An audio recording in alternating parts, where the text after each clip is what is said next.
নমস্কার বন্ধুরা, সবাই কেমন আছো? আজকে সোমবার, তো আমাদের নিরামিষের দিন আজকে। তো নিরামিষের পাশাপাশি একটু মিষ্টি হলে ভালোই লাগে, শুধু শুধু নিরামিষ খেতে এমনিতেও ভালো লাগে না, তাই ভাবছি কিছু করি। বাড়িতে সেমাই ছিল, সেমাই একটু করে নিয়েছি, আর পাশেই ভাত বসিয়ে দিয়েছি। আমার একবেলাই রান্না হয়, কিন্তু মাঝে মধ্যে দুবেলাও করতে হয়।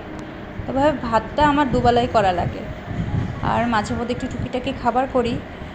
এই সেমাইটা প্রায় হয়ে এসেছে, কিশমিশ ছড়িয়ে একটু কিছুক্ষণ নাড়িয়ে এটা নামিয়ে নেব। এটা একটু পাতলাই রেখেছি, কারণ সেমাইটা ঠান্ডা হয়ে গেলে ওই অনেকটা ঘন হয়ে যাবে। ভাতটাও হয়ে এসেছে। সেমাইটা নামিয়ে এখন ওই পাশে কালকে দোকানের জন্য একটু ডাল বসিয়েছিলাম সেদ্ধ, আর এই যে মেয়েদের জন্য ডিম করে রেখেছিলাম। ওটা সকালেই করেছি, মানে দুপুরবেলা করেছি। এখন মেয়েরা তো নিরামিষ খাবে না, ওদের জন্য ডিম করে রেখেছি। ভাতটা নামিয়ে নিয়েছি, সবাইকে এখন বেড়েই দেবো।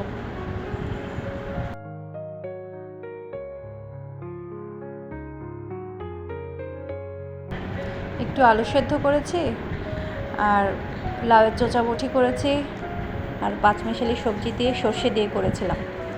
এটা হচ্ছে নিরামিষ তরকারি। আর এই যে মেয়েদের জন্য ডিমের ঝোল করেছি, ওরা আবার একটু ঝাল কম খায়, তো একটু পাতলা করে ঝোল করেছি। এখন ওদের দিয়ে দেবো। আমার ছোটো মেয়ে তো আবার খেতে পারবে না, তাই ওকে একটু ভাতটা মেখে দিয়েছি। মেখে দিলে ও হাত দিয়ে খেতে পারে না, চামচ দিয়ে খেয়ে নেয়। চামচ দিয়ে আবার পটাপট খেয়ে উঠে যায়।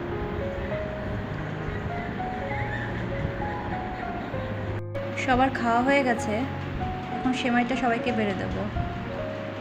ভালোই ঘন হয়ে গেছে, আসলে দুধটা খুব ভালো ছিল, তো এর থেকে বেশি ঘন রাখলে সেমাইটা পুরো দলা পেকে যেত। এই তো আজকে রাতের খাবার সবার। তো সবাই ভালো থাকবে, সুস্থ থাকবেন। টাটা, শুভরাত্রি।